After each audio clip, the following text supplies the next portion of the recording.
अल्लाह ही अल्लाह किया करो, दुख न किसी को दिया करो, जो दुनिया का मालिक है नाम उसी का लिया करो। अस्सलामु अलैकुम वरहमतुल्लाहि वबरकातुहू।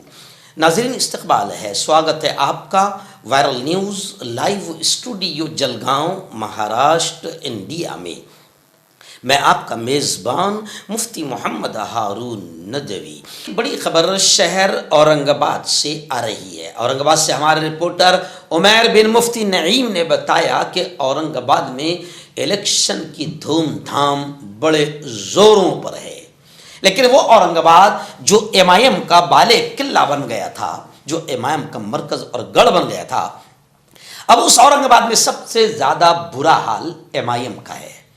क्योंकि पिछले हफ्ते टिकट देते वक्त में आपने देखा होगा कि जिस तरीके से जनाब मोहतरम इम्तियाज़ जलील साहब ने पार्टी के वफादारों के साथ गद्दारी की और पार्टी के पुराने कार्यकर्ताओं और मजबूत कार्यकर्ताओं को टिकट नहीं दिया, तो फौरन एमआईएम के लीडरों के दिमाग में आ गया कि ये सेटिंग बड़े पैमाने पर इम्तियाज़ जलील ने की है।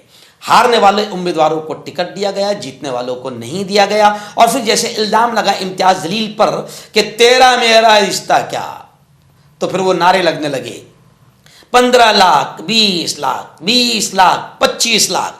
तो ये नारे बड़े ख़तरनाक लगे हैं। और इम्तियाज़ जलील साहब ने जिस तरीके से टिकट बांटा है उसको लेकर अब तकरीबन पोल खुल गई है कि एमआईएम की सेटिंग कहाँ से होती है, कैसे होती है। और ये पोल अब हमारे जैसे बाहर के लोग या दूसरी पार्टियों के लोग नहीं खोल रहे हैं, खुद एमआईएम के जितने अंदर रहे हैं 5-10 साल तक के, वो खुद एमआईएम की हकीकत बता रहे हैं कि पहले हम कहते थे बीजेपी की बी टीम है, अब वो खुद बता रहे हैं कि हाँ हाँ आप लोग जो कहते थे वो सही है। तो खैर, औरंगाबाद में एमआईएम का बड़ा बुरा हाल है। एमआईएम 2 से 3 टुकड़ों में तकसीम हो चुकी है। वहाँ पर दूसरी सेकुलर पार्टियों का बड़ा बोलबाला है और कांग्रेस बड़ी ताकत के साथ वहाँ पर औरंगाबाद में इलेक्शन लड़ रही है। और वहाँ पर उमैर बिन मुफ्ती नईम ने बताया कि हर एक दिमाग में अब ये बैठ गया है कि महाराष्ट्र ही नहीं, औरंगाबाद ही नहीं, पूरे हिंदुस्तान में बीजेपी के मुकाबले में सिर्फ बीजेपी के मुकाबले में सिर्फ कांग्रेस है। कांग्रेस और बीजेपी का सीधा मुकाबला है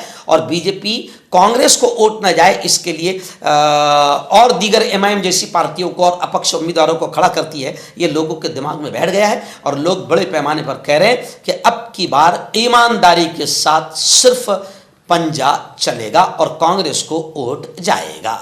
और घड़ी के ताल्लुक से यानी अजीत दादा पवार के ताल्लुक से तो और ज़्यादा क्लियर हो गया, क्योंकि बीजेपी जहाँ जहाँ मुस्लिम मोहल्ले हैं, बीजेपी को कट्टर मालूम हो चुका है कि यहाँ मुसलमानों का वोट बीजेपी को नहीं मिलेगा। तो वहाँ पर बीजेपी अजीत दादा पवार को सेकुलर बनाकर घड़ी को भेज रही है। इसलिए मुसलमानों के दिमाग में बैठ गया है कि अजीत दादा पवार यानी बीजेपी, एमआईएम यानी बीजेपी। तो इसलिए लोगों ने तय कर लिया है कि अजीत दादा, एमआईएम, एकनाथ शिंदे ये सब बीजेपी का ही हिस्सा है। इसलिए अब ईमानदारी के साथ लोगों ने तय किया है कि औरंगाबाद में भी पंजे को वोट जाएगा, क्योंकि इम्तियाज़ जलील का मामला सामने आने के बाद और इम्तियाज़ जलील के टिकट देने के अंदाज को देखकर लोगों को पूरा यकीन हो गया है कि टिकट भी ऊपर की यानी बीजेपी की सेटिंग से दिए जा रहे हैं।